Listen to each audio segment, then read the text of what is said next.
What's going on, Sumolings? Thank you so much for joining us for another product walkthrough webinar. I am Lindsay, and today I am joined by the team over at truconversion. This is an easy-to-use funnel tracking and optimization tool that offers heat maps, session recordings, and form analytics to help you craft your best strategies. It is on AppSumo right now, starting at $29 for a lifetime deal. This is an absolute steal. So I'm glad to have you guys here. I'm going to go ahead and give you the lay of the land real quick. First thing you need to know, if you want to tell us a little bit about your use case, why you're interested in truconversion, you can go ahead and do that in the chat room. If you have any questions about the tool, the deal, how to get set up, go ahead and leave your questions in the Q&A box that's down below this video. We're going to go ahead and answer those questions at the end of the walkthrough. And the last thing is that there will be a replay of this available. So if you need to step out or if you just want to watch this again later, you totally can. All right, enough of me. Hey, Justin, how are you doing? I'm doing great. How about yourself? Like, I was just thinking, if you want to watch this later, of course they're going to want to see it later. You know, the on-demand version there couldn't get enough today. Well, as many times as you want to watch it, you can watch it. It's, you know, the memories that will make that. I'm excited to have you. I'm going to go ahead and pass this over to you for the walkthrough. Let me know when you have questions. Great. I will share my old, everybody don't judge me for my, okay, the window, like you can't see all my documents on the desktop because I'm a monster and I leave it a mess. And I forget that it's like that. I've given people stress just from having to look at that before. So terribly sorry if it's, you know, starting your Monday and you're getting a stress bomb from me with my desktop. But anyways, welcome. Thank you so much for coming today to kind of check out the truconversion dashboard and tool and all this fun stuff. I'm Justin Rondo. I will be walking you through this bad boy. And really, I'll get started on maybe kind of some of the less sexy stuff to go. Like, I think the stuff that people like to know is there, and then we'll move into the individual features. So here's your standard truconversion dash. If you didn't have the code put on your site, so if you were a first-time buyer, what happens when you come in here is you're prompted to take our script and install it on your site, whether you're going to hard code it, use Tag Manager, or any one of our integrations like with WordPress or anything like that. From there, it'll start gathering data. It'll probably be about a 10-15 minute latency time upon installation to be able to start seeing some of that data come in. So don't expect it to come in like right away. If you've installed it, we'll have a way to track and say like, yes, the code's installed, and it'll start doing its work. So first, I'll just go through this kind of like the logistics area. When you log in, you're going to see obviously logo there, but you'll see here at the top, if you have multiple domains, you're able to pick between them. So you'll have under your main account, your different domains. You can see here, we use it at Digital Marketer, Recess, Scalable. Those are all of our sister companies as well. We have a help area. So we have a really kind of in-depth knowledge base. So we have a lot of information in there as well. Notifications, and then you can go into your standard settings. So you can kind of break everything down from accounts and websites, plans, billing. Like, you'll know plans and billing is going to be kind of straightforward there. But I think some important stuff to show you too is if you have multiple domains, which a lot of these plans allow for, you can actually allocate the amount of traffic you want going to each individual domain. So if you're working with clients or anything like that, that you don't want to like have them go over a certain threshold, so you're making sure you're protecting your monthly page view allotment, this is a good way to do that. You can break it down by new websites and new accounts there. In terms of plans and billing, like this will be straightforward. This will be telling you like where all your info is. Like, this will pretty much just link back to AppSumo because you purchased through AppSumo. So I don't even know why I clicked there. Personal details kind of go down to that, where you can get monthly email or daily, weekly email notifications about your campaigns as well. And then you can go down into the user management. Users can be broken down. You can assign them to individual websites, the entire account, and you can break them down into admins, editor, or viewer. So you have a little bit more control over what people are doing in your account. I've seen some people use this with clients. It's not my recommendation to do that, to have them logging in. They can see a lot of stuff that's going on. I'd recommend from there, like we have shareable links and those types of things. I'll show you how that works in a second. And then we have things like integrations, notifications, IP exclusions, and then privacy options to stay GDPR compliant and all that good stuff. In terms of integrations, currently we have a decent amount of them. mostly all CRMs, and this is going to be mostly working with our survey and micro survey functionality when you're getting an email address or asking for that. And you can work with, MailChimp, iContact, Campaign Monitor, HubSpot, Salesforce, Zapier, ActiveCampaign, Drip.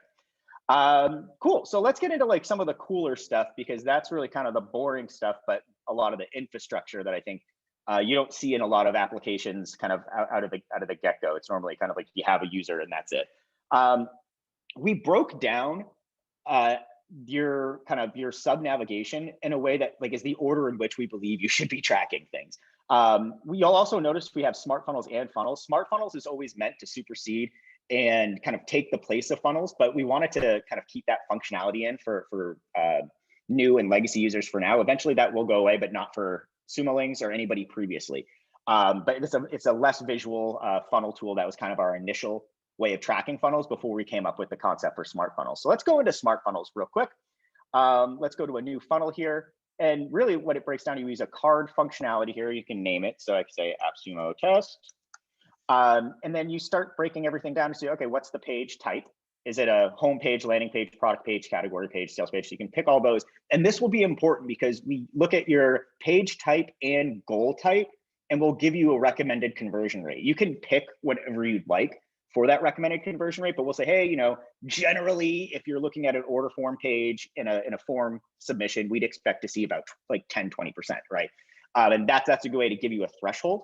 We're looking forward into the future for that, being able to pull a lot of hard data from users. We're able to kind of get like true conversion users normally see this. That's something we've been really wanting to do for a while. That's required just, maximum user base. And that's the whole point of kind of doing the AppSumo launch. So let's say it was, let's go landing page, and I can name the step. So it'd be, like true conversion sign up. And then you can break everything down into simple match, exact match, starts with, ends with, contains, regular special. Pretty much any way that you'd want to be able to identify the URL, you're able to do. We wanted to make this super simple, but as flexible as it can be for even advanced users. So let's just say, I'll just do a digital marketer because this is the DM account. So then let's do digitalmarketer.com.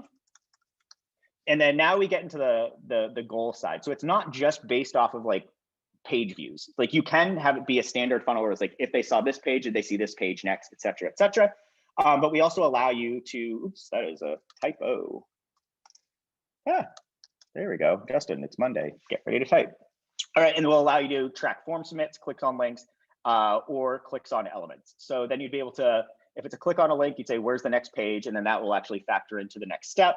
If you were going to click on an element, this is actually a cool thing we add here for people that don't kind of know what their CSS selector is. You can click, it'll load your actual homepage or the page that you define, and then you can choose what clicks you're looking for. So if it was this, then you can name it. It says join free button. And you can do that as much as you want throughout the page to identify those elements, which is pretty sweet. So save and finish, and then there we go, we got it, right?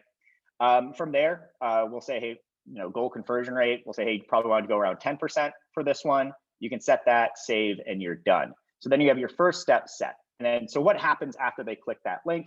You'd want to be able to say, what happens when they go to that sign up page? And so you'd put your next page step here. So we kind of go from, landing page to the next step, or it could be just as simple as if they click that button, you could make it a one stepper where it's just, hey, I just want to monitor what's happening on this page. So you'll also see here, when they are signing up, like we'll preview the actual image of the page there so you can see it quickly.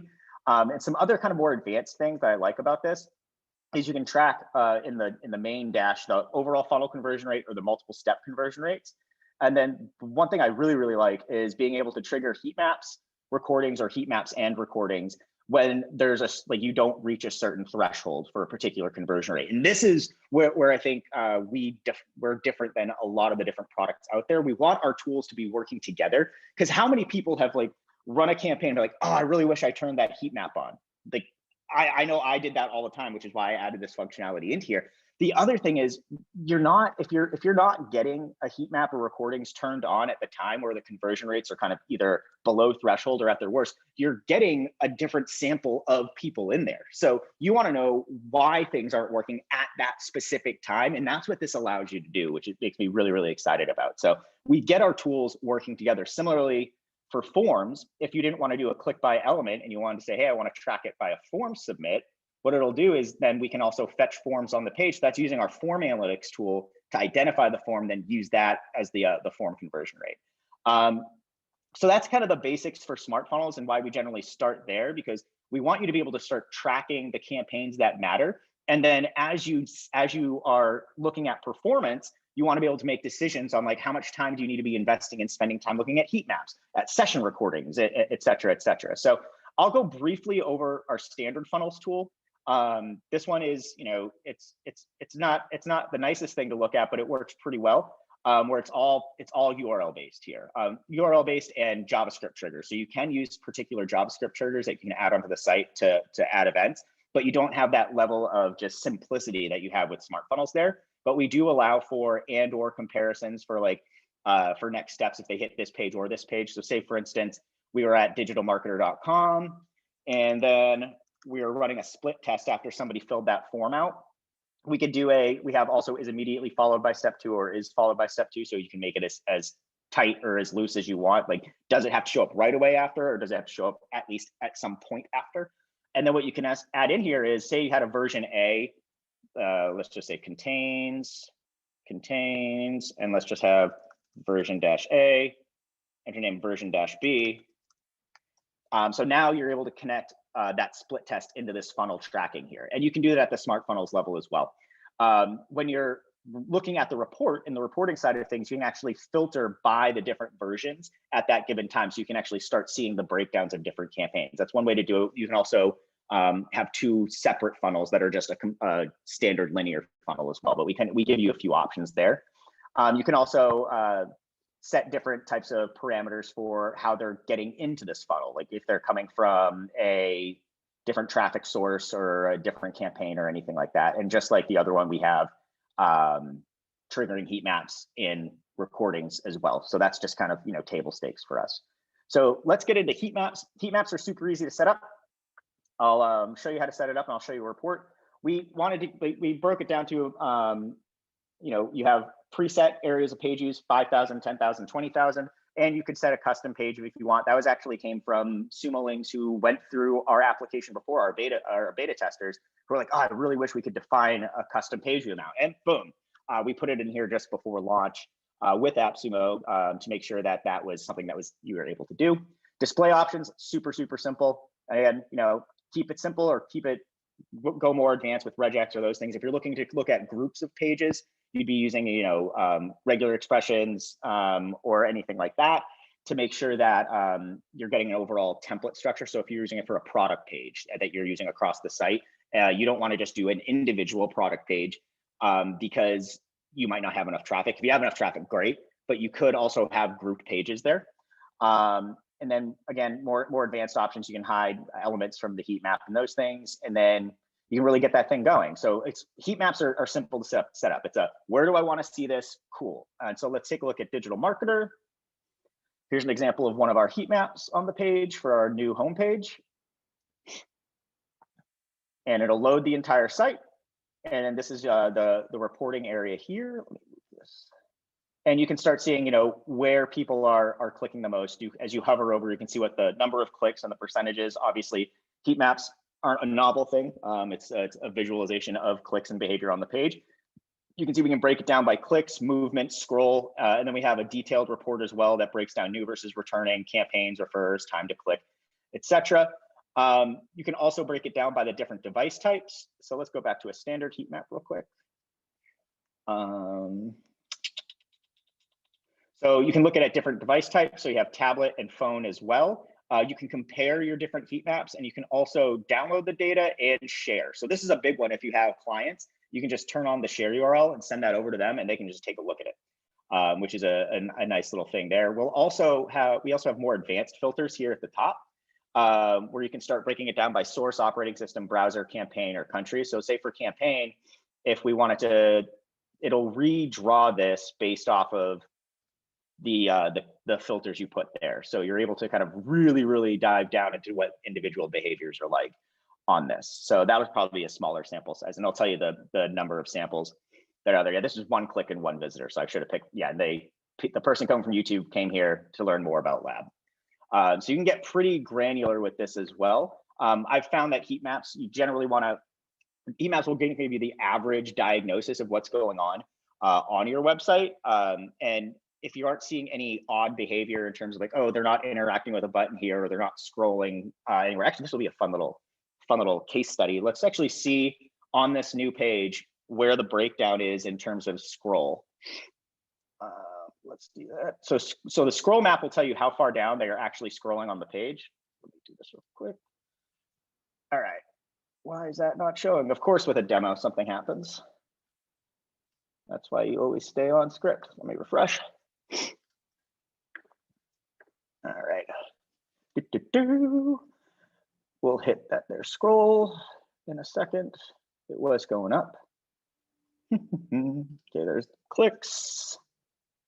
All right, and you can start seeing like what the percentage breakdown. So we lose about a quarter of our people just after the fold. So it's where we want to see is if you're kind of getting in the blue, is there any key content that should be moved up higher, or what's going on? We had a case where we had like this kind of fluffy, it was just this fluffy headline and subheadline, and like nobody scrolled down or interacted with the page. So we realized that was a pretty big problem because we were losing about 50% of our visitor reach at that fold level. So again, we'll break down what the fold is, which is all the content that's seen above the fold.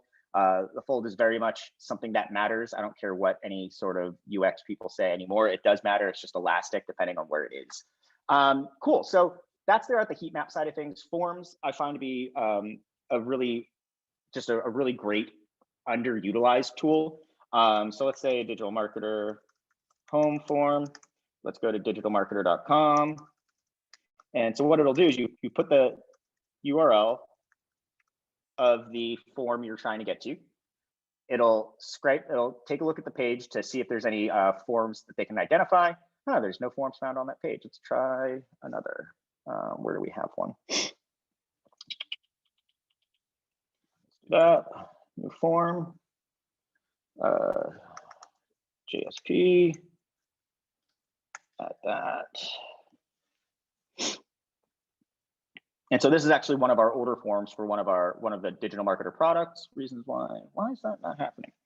All right, well, that's being odd. So when you can generate the form there, you'd be able to kind of view your individual report. So here's an example of the report for that URL. We might have redirected that page, which is why it's not there anymore. You'll see number of visits, total, what your conversion rate is on that page, and then if you had manual activation or from timing. The form should be loading up now. And you can start seeing the overall breakdown of everything here. So of the sessions that hit there, how many people didn't actually interact with the form? Like that's a pretty high drop-off rate for an order form when people are like clicking in and they're about to purchase. But then you can start seeing for each field, how much time do they spend on the field? What's the refill rate? What's the left blank rate? What are kind of what do your error rates look like? And then seeing what the general submission rate is over time. You can filter this report down by all these different levels of like device, operating system, browser, parameters. So if you're running a specific campaign, you can get kind of crazy, but let's just do this one. Let's do mobile, because mobile traffic is such a important factor. This is actually how we uncovered an issue with our actual mobile forms years ago on our landing pages. People were spending too much time on their email field, and so we needed to remedy that. So you can see on mobile, we're seeing it's over a third of the sessions at half of the conversion rate. That kind of stinks. So we can see like where are people running into problems here, right? Where they're spending a lot of time. And it's actually, there's nothing that's really standing out to me there. I think it's just more of a matter of matching intent with the traffic source. Okay, cool. So moving into recordings.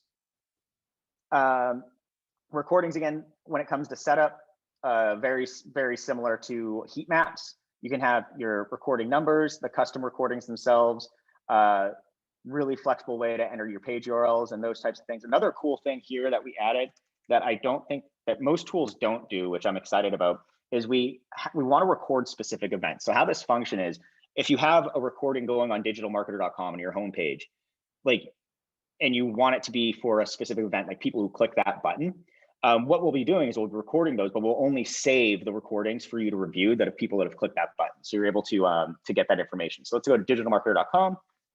I want to know anybody that clicks join free, or let's see, say if I want to know anybody that clicks either learn more on Digital Marketer HQ, you'll be able to set into those. Oops, I stopped sharing. 1 second.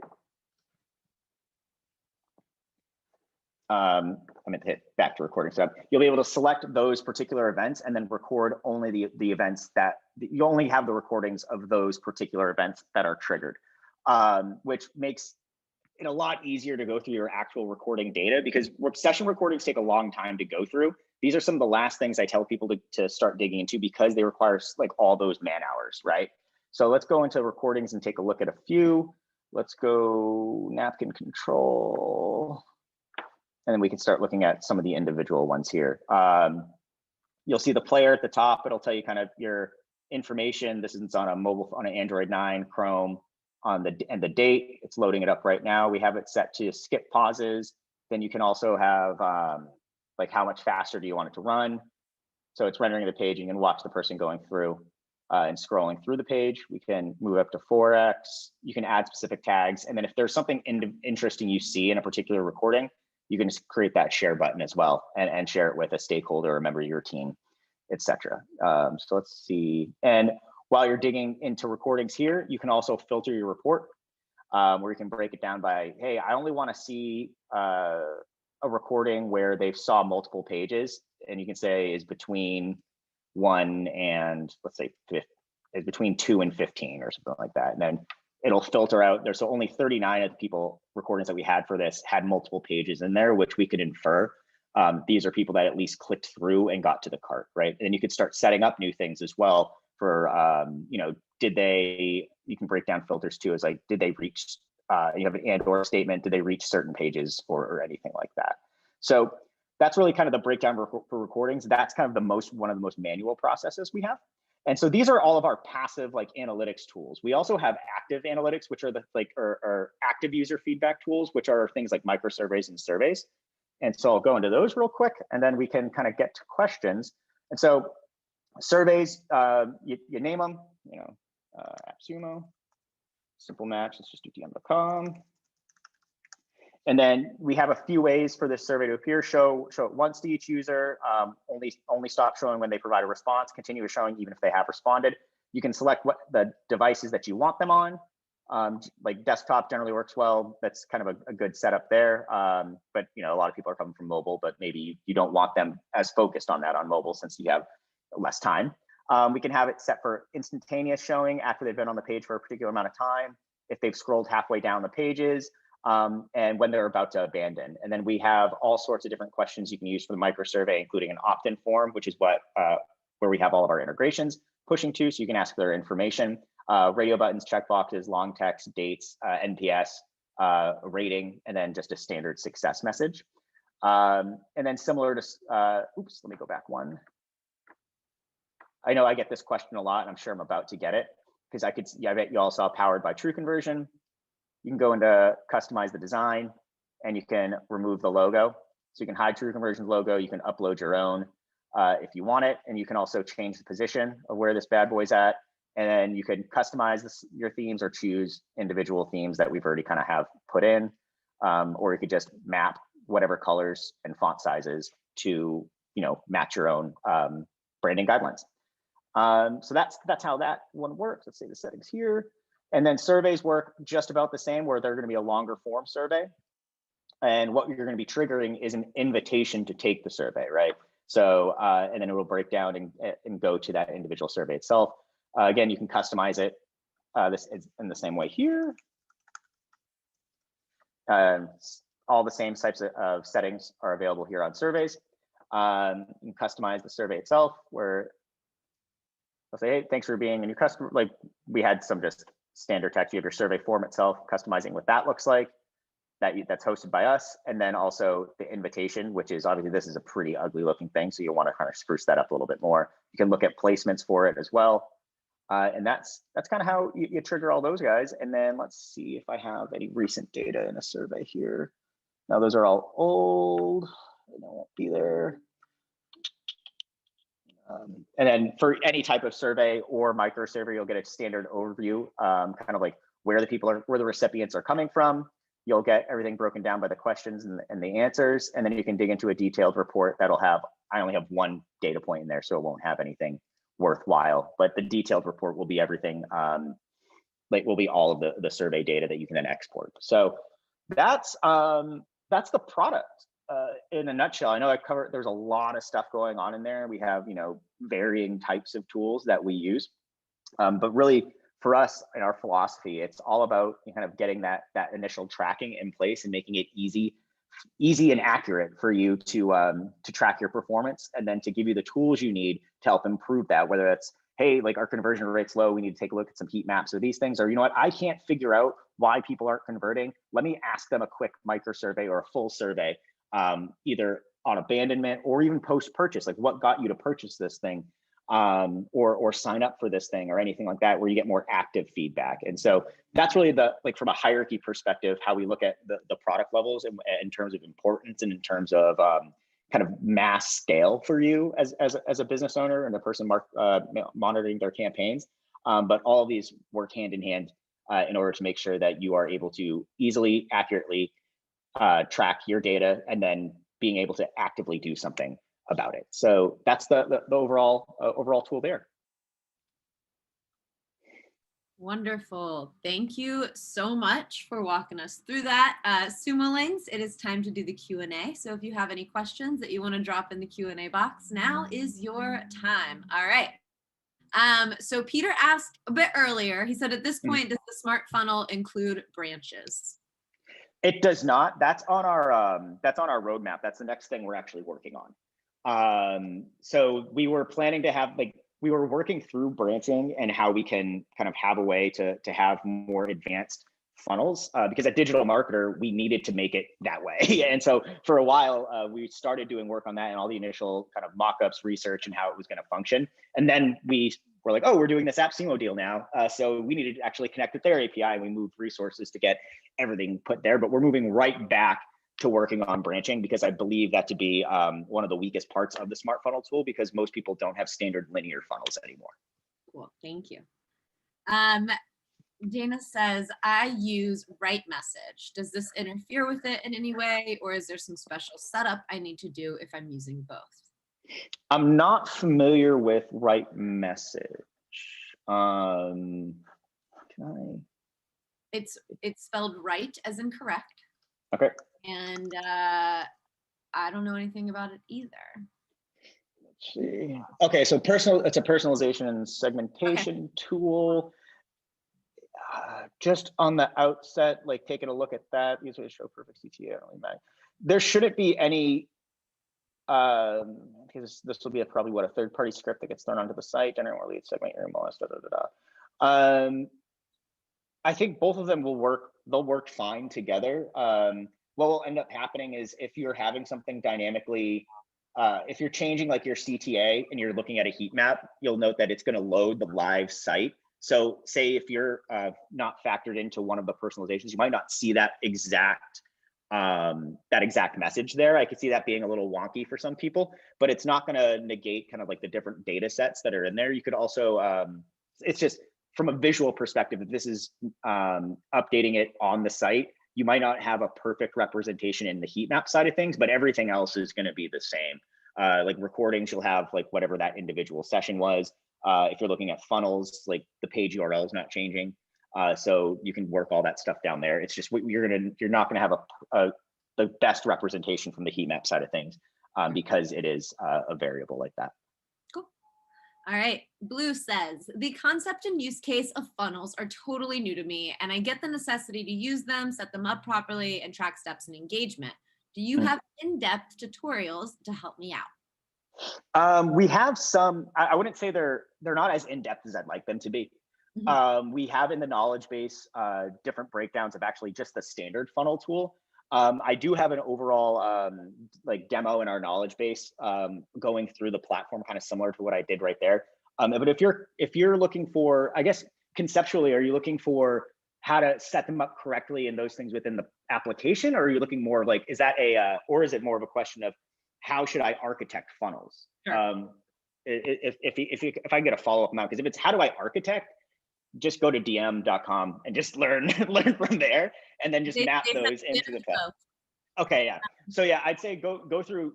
There's a ton of like just free content on digital marketer site as well as on truconversion's blog. But that is a weak point in terms of like me taking some of the architectural lessons and then mapping them to the Smart Funnels tool. I think when we have more branching capabilities, one of like the really fun things I want to make is actually like templates.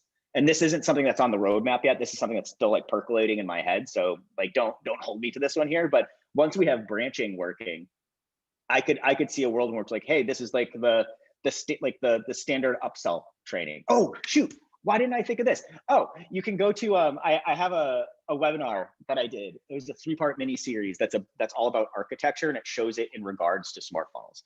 It's not going to go as in depth on that the exact how, and that's where we saw the breakage in terms of like, oh, we need branching stat.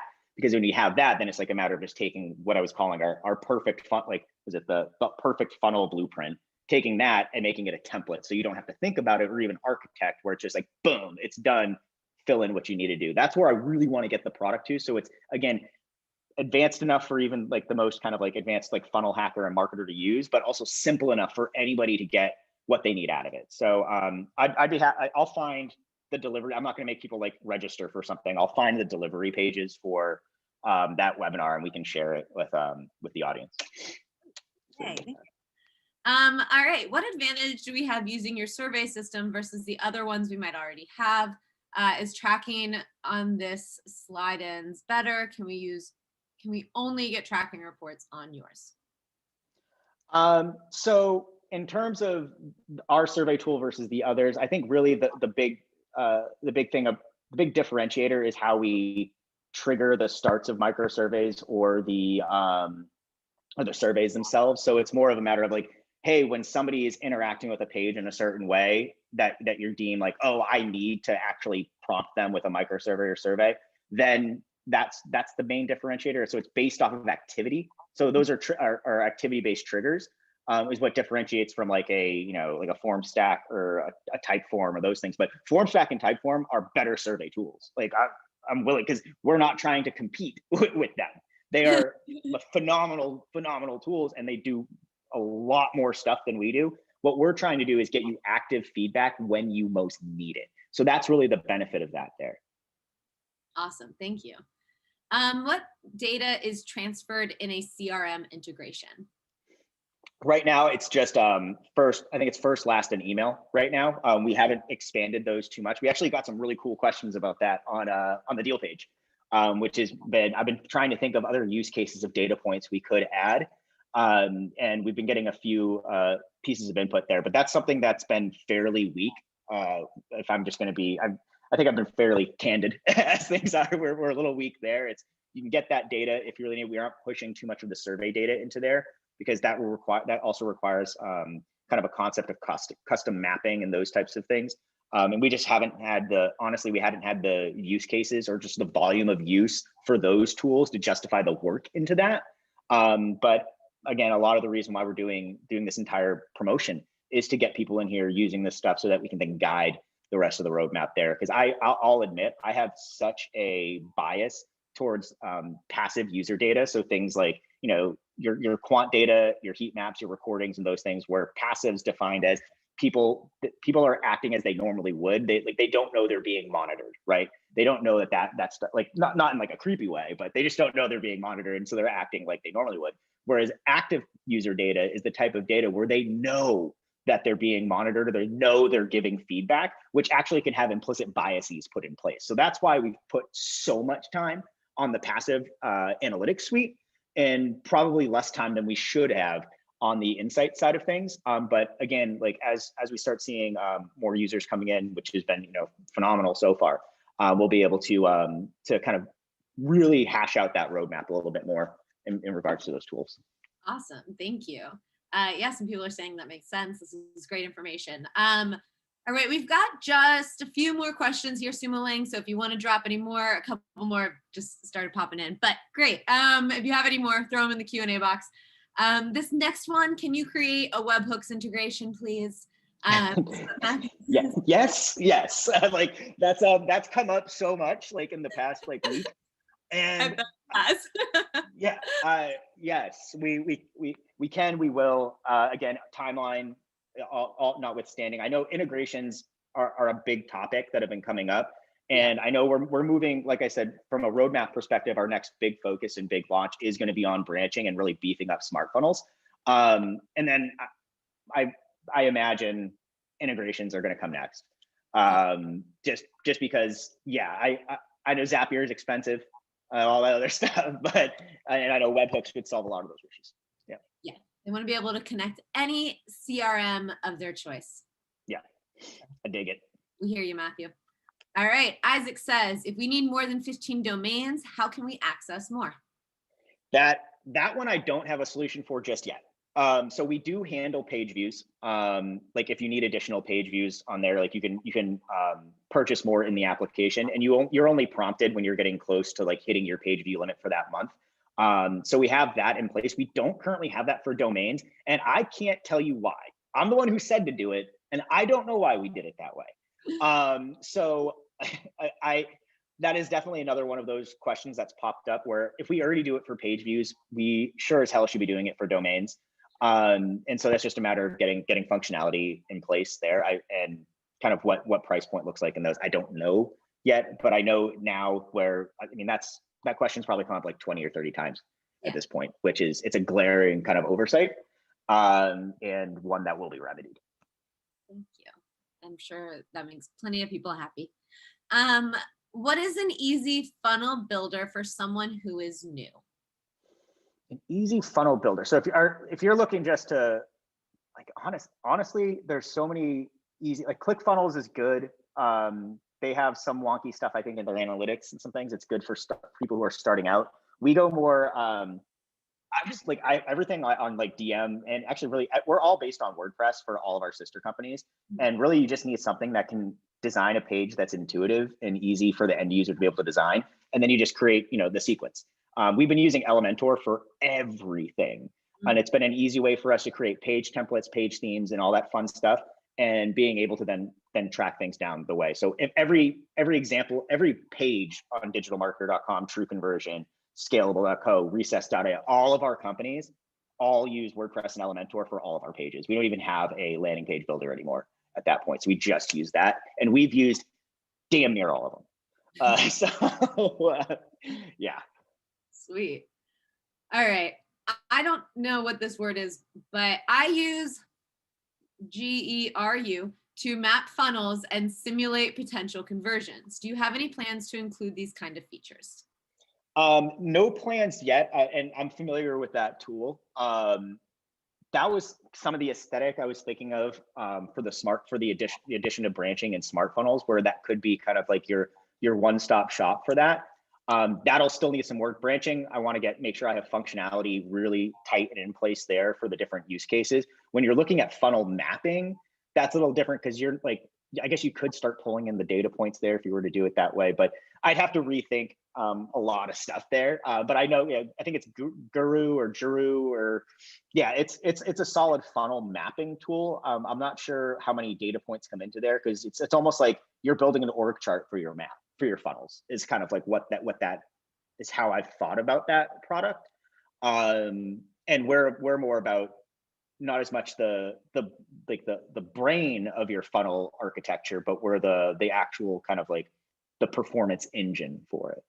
Right. So that's kind of where my head's at there. Sweet. All right. Couple more questions. Blue says this one's silly. Silly question. Any way to track customers' interactions with email drip campaigns? Ooh.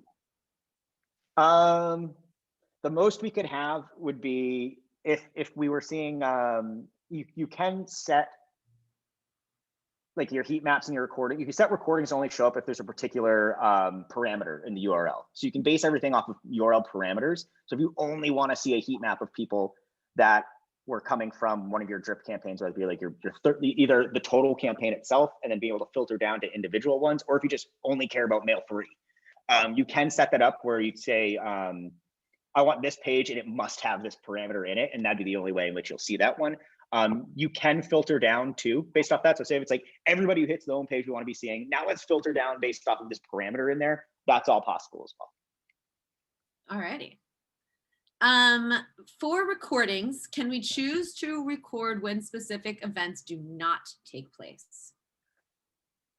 Not yet. No. I don't have a case for events that don't, but that's a good use case for something. Like, hey, I only want events where this doesn't occur. You can filter that down, I'm pretty sure, but I've only thought of include, not exclude. Sure. And I don't know why I was so one-sided there, but that's a really good thing to have. Hold on, I had to have thought of that. Hold on a second.